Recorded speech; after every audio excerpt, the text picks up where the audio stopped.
banyak alasan untuk tetap bertahan. Mengalami kelumpuhan akibat stroke yang dideritanya, Alfa Andito menjadi contoh nyata, tak ada perjuangan yang sia-sia. Di usia 40 tahun, Alfa harus menerima kenyataan pahit setengah tubuhnya tak dapat digerakkan. Batin bergejolak mempertanyakan keadaan. Pasalnya Alfa rutin berolahraga, lari, dan bersepeda. Dan saat serangan stroke terjadi, Alfa bahkan baru saja selesai berolahraga. Selama berbulan-bulan, Alfa harus menjalani pengobatan dan menahan kesakitan. Namun, mukjizat datang dan memberikan Alfa kesempatan menjalani kehidupan normalnya, termasuk kembali mengikuti event lari. Itu tadi kita lihat bagaimana perjuangan seorang Alfa yang pernah menderita stroke ya, mengalami kelumpuhan, namun sosoknya berhasil membalikan keadaan, bahkan bisa berlari half marathon. Nah, bagaimana kisah perjuangannya, apa yang membuat Alfa ini tidak menyerah? Sudah hadir di Talk is Fun kali ini ada Alfa Andito. Mas Alfa, selamat. Apa kabar? Baik, sehat. Terima kasih sudah mau berbagi nanti ya ceritanya ya. Kalau tadi mungkin kita lihat yang selalu jadi pertanyaan orang begini, hidupnya sehat, berolahraga, rajin lari, rajin sepeda, kok bisa kena stroke? Itu kan secara fisik ya, Kak. Yang nggak dilihat secara fisik kan, orang-orang nggak bisa secara fisik nggak lihat gitu. Adalah pikiran. Jadi pikiran yang nggak sehat itu salah satu pemicu hipertensi saya. Itu. Oke, jadi pemicu stroke itu karena darah tinggi. Darah tinggi. Dan darah tinggi itu bisa dipicu oleh macam-macam kan. Bisa mungkin karena kolesterol tinggi, gula darah, atau memang hipertensi murni. Nah, saya itu hipertensi murni dan ditambah lagi stres. Gitu. Stres itu pemicu juga membuat hipertensi gitu kan. Ketika ada di masa 7 tahun itu nggak pernah, itu jadi alert nggak sih Mas harusnya? Iya. Seharusnya jadi alert. Bahkan dokter saya bilang bahwa kamu ini alert ya, bahwa nanti kalau nggak kejaga, kamu bakal kena stroke gitu kan. Oh, tapi kan udah ada itu ya, warning itu ya? Alertnya adalah harus minum obat gitu kan. Tapi kan saya berdebat dengan dokter saya sendiri gitu kan. Dok, saya ini kan bukan orang yang mager. Saya kan olahraga gitu kan. Kemudian makanan, jadi sejak umur 30, masuk umur 30, saya sudah cut makanan-makanan yang lemak, misalkan ya santan, kemudian kolesterol, kemudian daging merah juga saya kurangin gitu kan. Ya udah tapi kamu harus minum obat.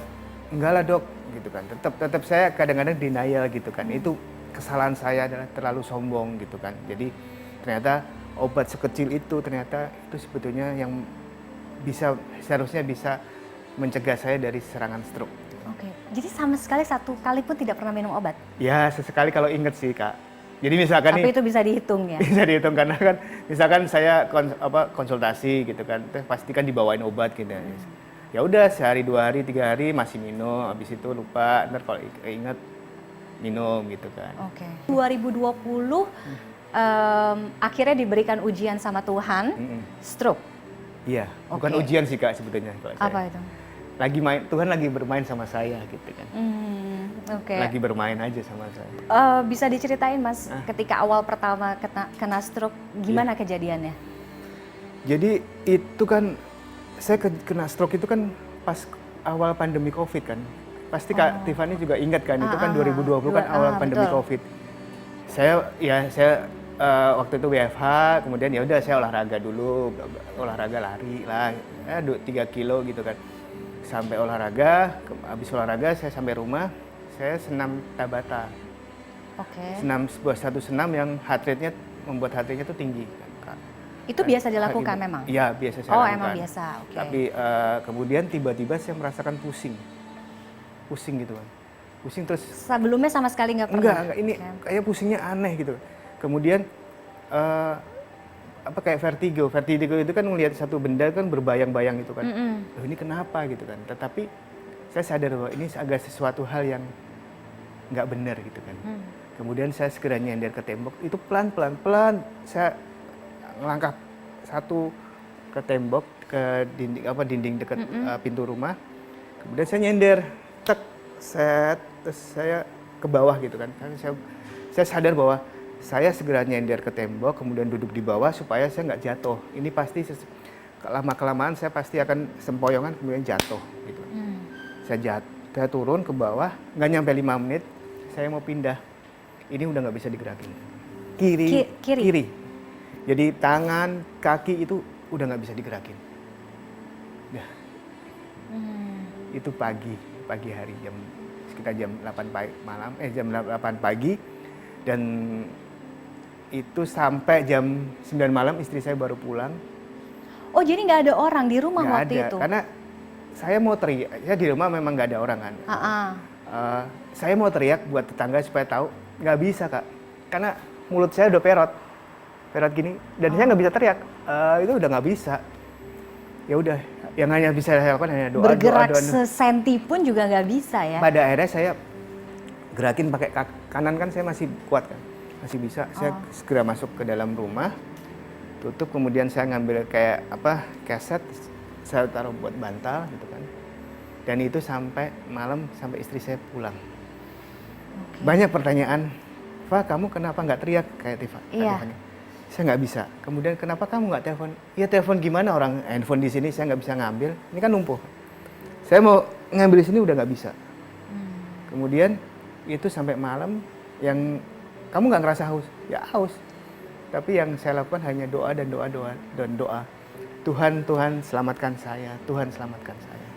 Sudah gitu, hanya doa sampai malam. Sampai rumah, istri saya, dia udah ngelihat saya perot, langsung bawa ke rumah sakit. Bener, langsung di MRI, ketahuan bahwa saya mengalami pendarahan di otak. Ketika dokter akhirnya diagnosisnya pertama kali adalah bahwa saudara atau Mas Alfa ini mengalami kelumpuhan karena stroke. Apa yang ada di pikiran Mas Alfa? Apakah terima dengan keadaan itu? Jadi saya gini, saya tahu bahwa saya lumpuh itu ketika saya dibawa ke rumah sakit, karena kan saya dibopong gitu kan, nggak bisa gerak.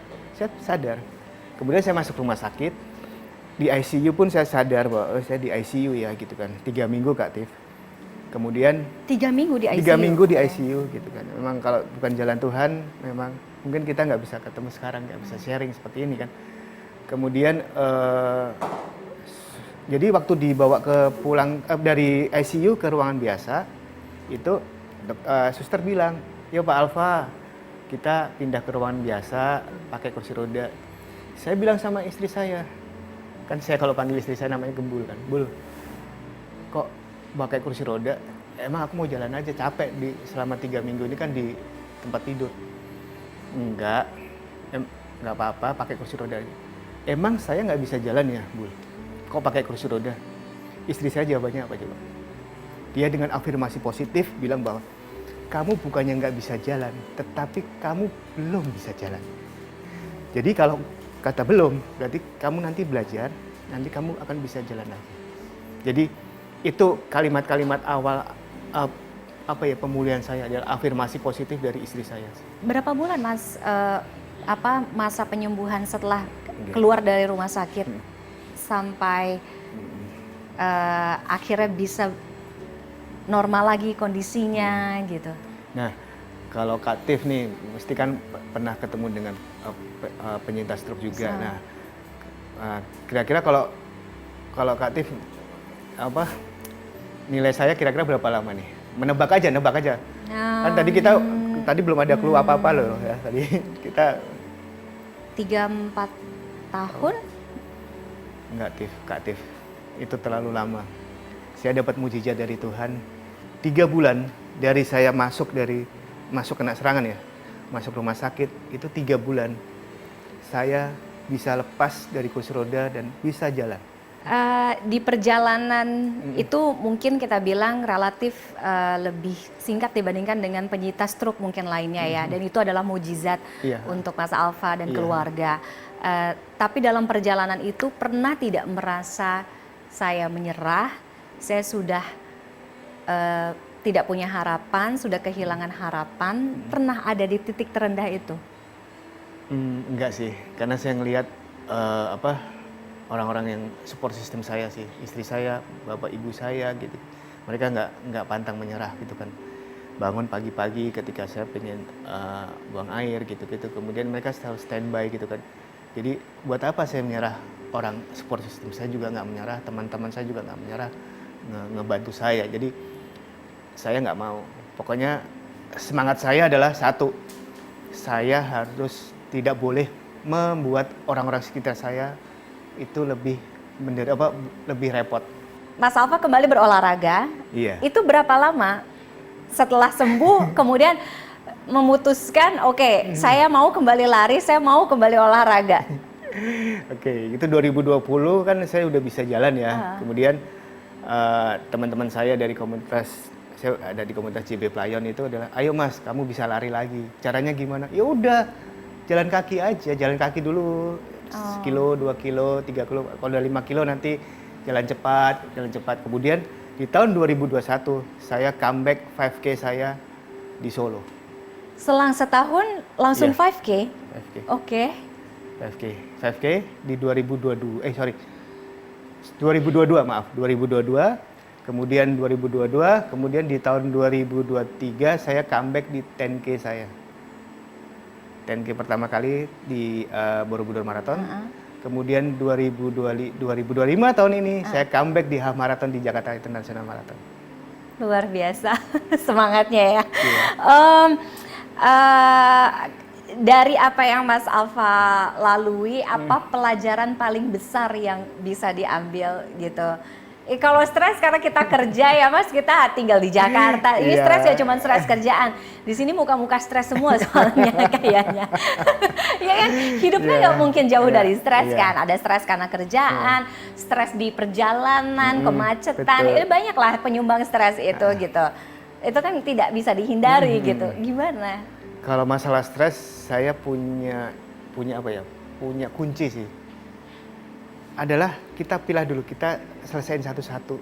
Masalahnya tuh apa sih? Mana yang prioritas yang bisa diselesaikan? Nah, ketika kita bisa menyelesaikan satu persatu itu kayaknya lebih tenang. Atau menyelesaikan itu tidak harus sampai selesai, tetapi lebih ke oke, diendapkan dulu. Nah, gitu. Kemudian pelajaran kedua adalah ketika dokter sudah memvonis sesuatu hal terjadi pada diri kita, itu jangan pernah denial. Harus diterima. Oke, gitu. Itu sih, Kak. Baik. Dan satu lagi adalah jangan menyepelekan hipertensi. Itu aja sih. Tekanan darah itu sangat-sangat pengaruhi terhadap kesehatan tubuh kita. Sekarang ini berarti setelah sembuh gitu, apa ada yang dilakukan untuk penyintas stroke lainnya? Ada sih Kak Tiff, kalau boleh saya cerita, saya saat ini aktif pribadi ya, itu aktif memberikan pendampingan ke pasien dan keluarga pasien stroke. Jadi kadang-kadang keluarga itu kan tidak tahu ketika pasien boleh pulang ke rumah oleh dokter. Terus diapain ini? Pasien harus diapain? Oke. Dari situ saya hadir untuk memberikan pendampingan. Yuk kita kejar yuk, kalau memang dia lumpuh, yuk kita kejar supaya golden time ini tidak lewat. Harusnya seperti apa? Harus seperti ini. Dan saya menggunakan afirmasi yang positif. Jadi tidak ada kata jangan. Ya mudah-mudahan ini juga bisa membakar dan menjadi motivasi ya untuk para penyintas lainnya yang mungkin sekarang ada di kondisi yang sama. Stroke itu bisa sembuh, mindset, afirmasi positif, mental itu juga pengobatan yang paling penting dari diri sendiri dan juga support system lingkungan keluarga itu tadi ya. Dan yang pasti adalah untuk para pasien stroke, kalian bisa pulih, bisa sembuh. Bukan pulih seperti saya jadi pelari, enggak, tapi bisa kok, kalian bisa jalan lagi, bisa kok, bisa. Pas positive mind adalah bisa, saya bisa, gitu. Baik, terima kasih Mas Alfa sudah hadir bersama kami kali ini.